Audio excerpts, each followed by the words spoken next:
Nous allons tout d'abord commencer par remercier le bon Dieu, rendre grâce, rendre donc grâce à Dieu. Il faut lever un peu. Il faut lever.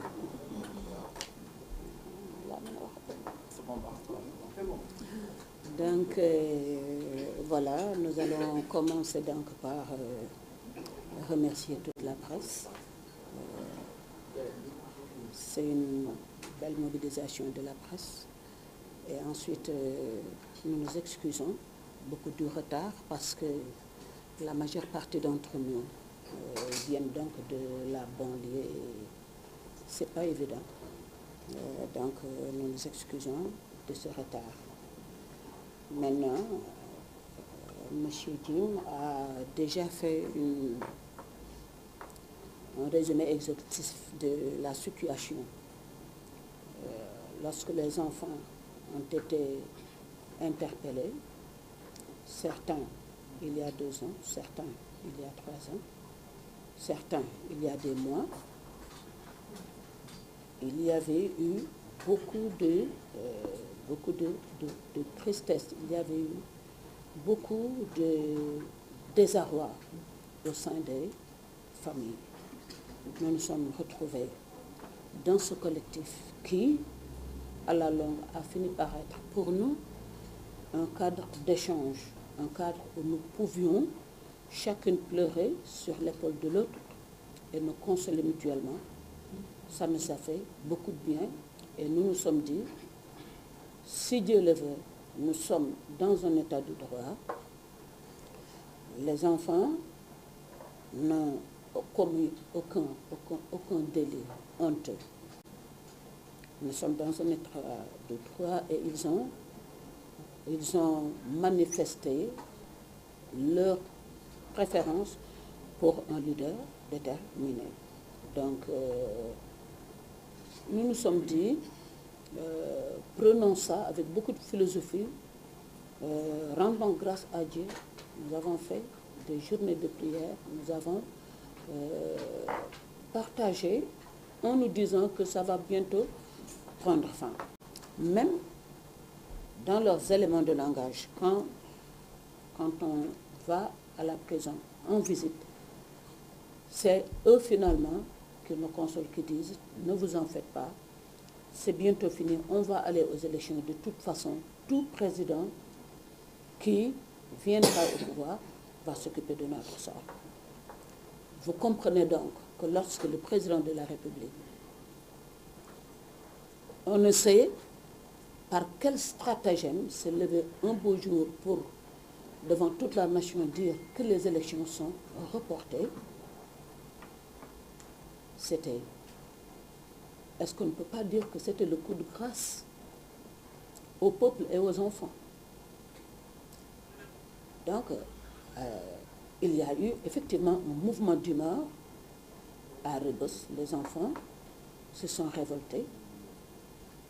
Lorsque nous sommes arrivés sur les lieux, on nous a dit, les vendeuses qui sont devant la prison, les alentours, les habitants des alentours, nous ont dit qu'elles avaient entendu des tirs. Était-ce des tirs de sommation? Était-ce des tirs sur les prisonniers? Nous n'en savions rien, mais on a appris qu'il y avait des tirs et il y avait des bruits de lacrymogènes. Mais nous n'avons rien pu savoir. On nous a dit que on ne pouvait pas avoir accès à l'intérieur de la prison. Donc c'est comme ça que nous sommes restés 15 jours où on n'a pas su s'il y avait des morts, des blessés, qu'est-ce qui s'est passé réellement à Rebeuss. Pendant 15 jours, nous nous sommes morfondus dans cette inquiétude. Et vous savez qu'une mère ne peut pas supporter. Moi, je me disais à la longue, mon fils, si on lui tire une balle et qu'il meurt sur le champ, et je préfère ça à ce qu'il soit torturé dans la prison, qu'il soit maltraité. Moi, je préfère la mort à ça. Mais Dieu soit loué, Nous savons que le nouveau directeur de la maison d'arrêt est quelqu'un de très humain. Finalement, nous avons appris que c'était juste un mouvement d'humains qu'ils ont vite réprimé et que tout était rentré dans l'ordre. Maintenant, le problème, c'est qu'avec le report de ces élections, la peine va être allongée pour les enfants. Est-ce qu'ils vont encore rester ces 10 mois en prison alors qu'ils n'ont rien fait? Nous sommes dans un état de droit où les lois régissent la vie commune.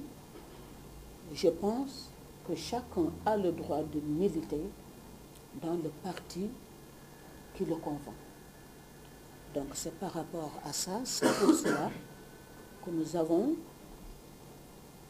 convoqué cette conférence de presse pour dire que nous n'allons pas assister les bras croisés à cette forfaiture.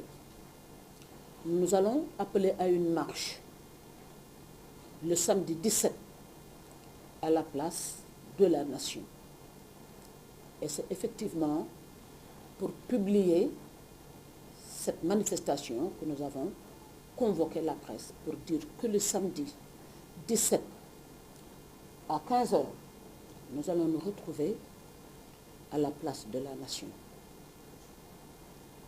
Moi, ce que j'ai à dire, c'est nous sommes des mères. Nous ne pourrons pas faire la distinction entre des gens qui sont au pouvoir, des gens qui sont dans l'opposition, des nervis, des policiers, des manifestants. Tous sont nos fils.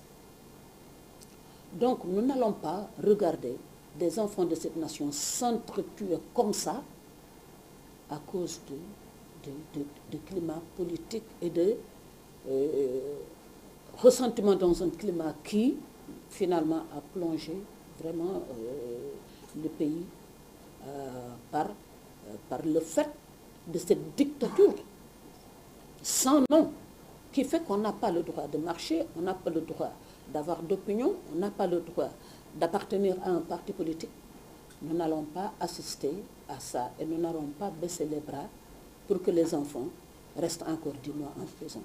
Maintenant, s'il y a une police répressive, une gendarmerie répressive qui a déjà fait beaucoup de morts, nous qui sommes leurs mères, ils n'ont qu'à venir nous tuer parce que nous irons, Inch'Allah, le samedi, à la place de la Nation et nous dirons à l'opinion nationale et internationale que c'en est assez, qu'ils libèrent ces détenus politiques.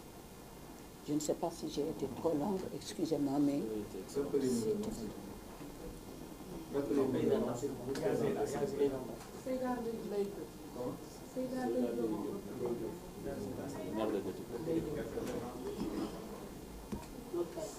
Seyda Ndeye Diop.